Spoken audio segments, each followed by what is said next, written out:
साथियों नमस्कार। हम रीड स्पेशल के तहत साइंस सब्जेक्ट के लिए प्रैक्टिस सेट कर रहे हैं। आइए आज एक नए प्रैक्टिस सेट को करते हैं।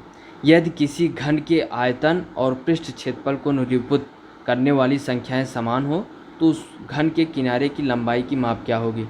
तो घन का आयतन क्या हो जाएगा, ए क्यूब, पृष्ठ क्षेत्रफल 6a² जब इक्वल करेंगे तो ए से ए कट जाएगा तो बचेगा क्या, 6।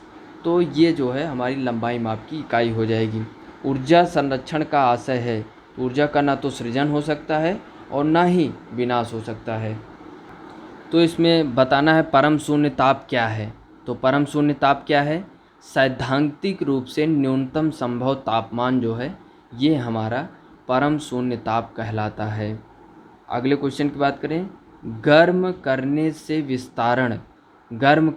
विस्तारण केवल ठोस पदार्थ में होता है। पदार्थ का भार बढ़ा देता है और पदार्थ का घनत्व घटा देता है। सभी द्रव्यों और ठोस पदार्थों में समान दर से होता है। तो गर्म करने से विस्तारण पदार्थ का घनत्व घटा देता है, यानी घनत्व क्या, द्रव्यमान बटे आयतन। जब आयतन बढ़ेगा तो क्या हो जाएगा, घनत्व घट जाएगा। अगले क्वेश्चन की बात करें, राजस्थान ऊन मिल कहाँ स्थापित है। तो राजस्थान ऊन मिल जो है बीकानेर में स्थापित है। स्वर की गुणात्मकता क्या है, तो विद्यमान अधिस्वर पर निर्भर करती है। अगले क्वेश्चन की बात करें तो निम्नलिखित में से कौन सा नासा का अंतिम अंतरिक्ष यान शटल रहा है। तो अटलांटिस अंतिम अंतरिक्ष यान यह शटल रहा है। अगले क्वेश्चन की बात करें तो सिरका किसका जलीय विलयन है। तो सिरका किसका जलीय विलयन है हमें बताना है। तो यह किसका जलीय विलयन है, ऑक्सीजन अम्ल का, नींबू का अम्ल, एसिटिक अम्ल या Cl। तो सिरका एसिटिक अम्ल का विलयन है। CO2 के 1 मोल में होता है तो CO2 के 1 मोल में 6×10⁻23 C परमाणु होता है। पैरामीशियम में उत्सर्जन द्वारक को किस नाम से जाना जाता है। तो पैरामीशियम में उत्सर्जन द्वारक को साइटोपायज के नाम से जाना जाता है। इसकी पोषण विधि होलोफाइटिक है।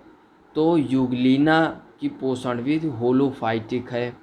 अगले क्वेश्चन की बात करें तो बीमारियों और उनकी जांच को सही रूप में दोनों स्तंभों से हमें मिलान कराना है।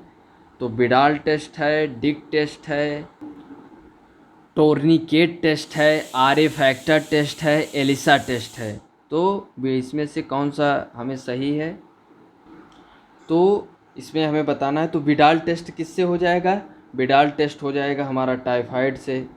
और डिक टेस्ट किससे हो जाएगा, डिक टेस्ट हो जाएगा स्कारलेट फीवर से।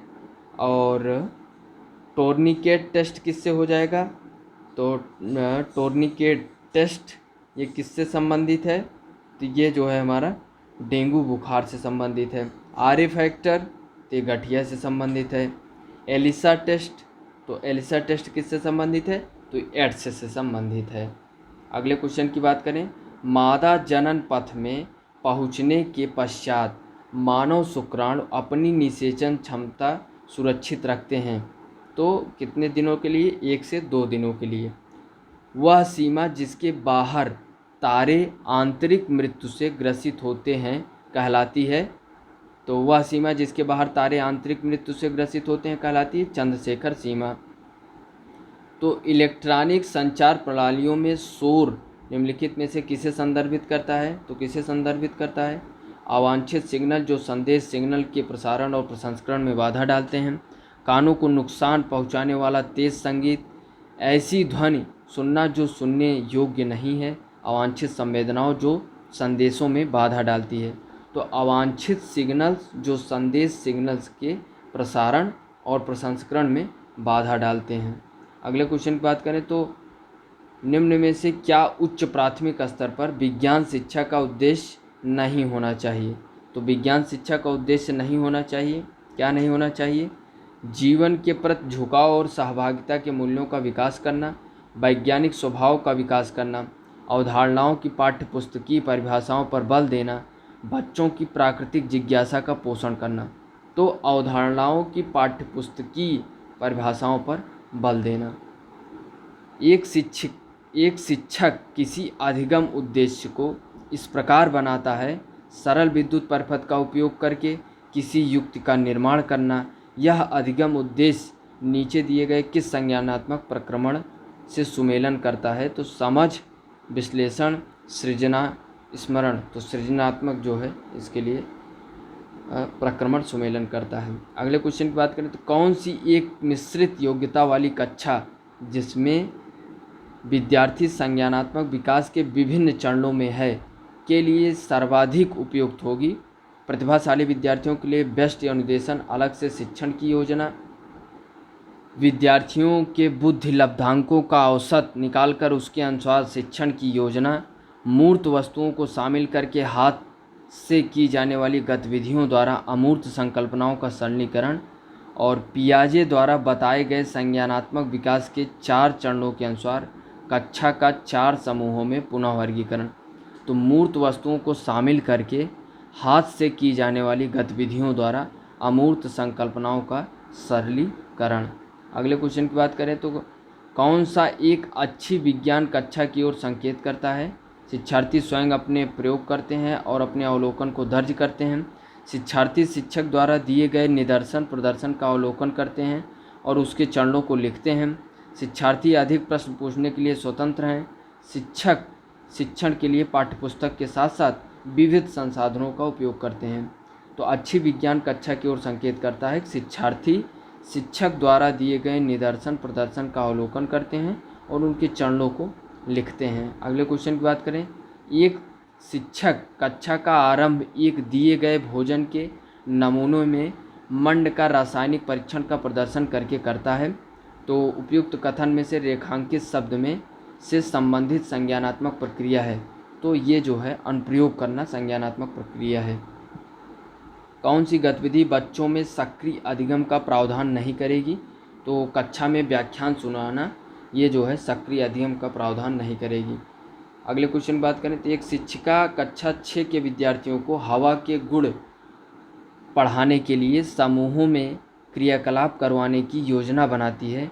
वह समूहों का नेतृत्व करने वाले विद्यार्थियों का चयन किन गुणों के आधार पर करेगी? किन गुणों के आधार पर करेगी?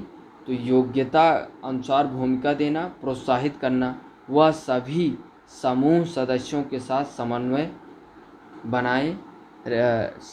बनाए रखना, या विद्यार्थियों को भूमिका करने का आदेश देना और उनकी समझ के अनुसार कार्य करना, या मुख्य भूमिका होशियार विद्यार्थियों को देकर सुनिश्चित कर लेना कि उनका समूह सबसे पहले कार्य करेगा। तो एक विज्ञान शिक्षक कक्षा 6 के विद्यार्थियों के हवा के गुण पढ़ाने के लिए सबसे उपयुक्त है कि योग्यता अनुसार भूमिका देगा और प्रोत्साहित करना, वह सभी समूह के सदस्यों के साथ समन्वय बनाए रखना ही सबसे उपयुक्त विकल्प है। तो बताना है कि विज्ञान प्रदर्शनी के आयोजन का मुख्य उद्देश्य है। तो विज्ञान प्रदर्शनी के आयोजन का मुख्य उद्देश्य है कि अपने सृजनात्मक कौशल का प्रदर्शन करने के लिए शिक्षार्थियों को अवसर उपलब्ध कराना जो है यही प्रदर्शनी का मुख्य उद्देश्य होता है। अगले क्वेश्चन की बात करें, सबसे अधिक प्रभावशाली दृश्य श्रव्य शिक्षण साधन है। तो भ्रमण जो है ये सबसे अच्छा दृश्य श्रव्य शिक्षण साधन है। अगले क्वेश्चन की बात करें तो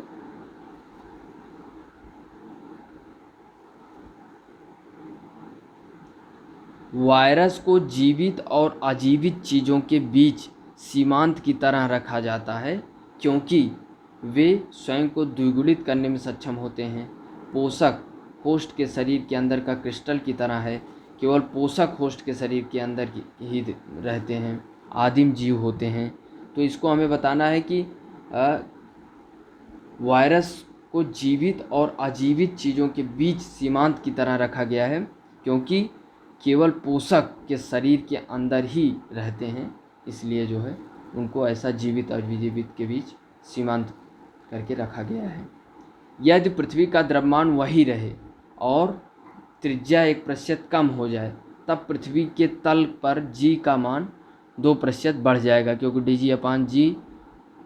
तो उसके बाद ऐसे dr का करके यानी रेडियस का हम ज्ञात कर लेंगे। तो यदि पृथ्वी का द्रव्यमान वही रहे और त्रिज्या 1% कम हो जाए तो पृथ्वी के तल पर g का मान 2% बढ़ जाएगा। अगले क्वेश्चन की बात करें तो नीचे दिए गए कथन है, प्रेशर कुकर में एबोनाइट का हत्था हैंडल लगा है और एबोनाइट मजबूत होता है इसलिए लगा होता है। तो स्टेटमेंट रीजन है। तो जैसे एबोनाइट मजबूत है और प्रेशर कुकर में एबोनाइट का हत्था हैंडल लगा होता है, तो ये वो और आर दोनों सत्य है, लेकिन जो स्टेटमेंट है उसके मुताबिक रीजन नहीं है, इसलिए आर ए की सही व्याख्या नहीं करता। अगले क्वेश्चन की बात करें, प्रेशर कुकर के अंदर का उच्चतम ताप निर्भर करेगा। तो किसके ऊपर निर्भर करेगा? ऊपर के छेद का क्षेत्रफल व उस पर रखे गए वजन। ऊपर के छेद का क्षेत्रफल व पकाए जाने वाले पदार्थ पर। ऊपर के छेद पर रखा गया वजन व पकाए जाने वाले पदार्थ पर। ऊपर के छेद के केवल क्षेत्रफल पर। तो प्रेशर कुकर के अंदर उच्चतम ताप निर्भर करेगा ऊपर के छेद का क्षेत्रफल व उस पर रखे गए वजन पर। अगले क्वेश्चन की बात करें तो रमन प्रभाव का प्रकाश की उन किरणों से संबंध है जो आर पार जाती हैं। तो सभी पारदर्शी माध्यम के आर पार जाती हैं, तो रमन प्रभाव का जो उन किरणों से संबंध है तो यही हमारा सही हो जाएगा। एसएचएम यानी सिंपल हार्मोनिक मोशन से गुजरने वाले कण के लिए वेग को विस्थापन के मुकाबले में आलेखित किया गया वक्र है। तो सिंपल हार्मोनिक मोशन एक दीर्घवृत्त के रूप में जो है इसको बताया जाता है। तो ये रहा प्रैक्टिस सेट। हमने सीखा सिंपल हार्मोनिक मोशन के बारे में और बहुत सारे क्वेश्चनों के माध्यम से बहुत सारे टॉपिकों को सीखने का प्रयास किया और कैसे कैसे क्वेश्चन आते हैं इसको देखने का प्रयास किया। जुड़िए और अब सीखने का प्रयास करेंगे हम लोग। धन्यवाद। जय हिंद।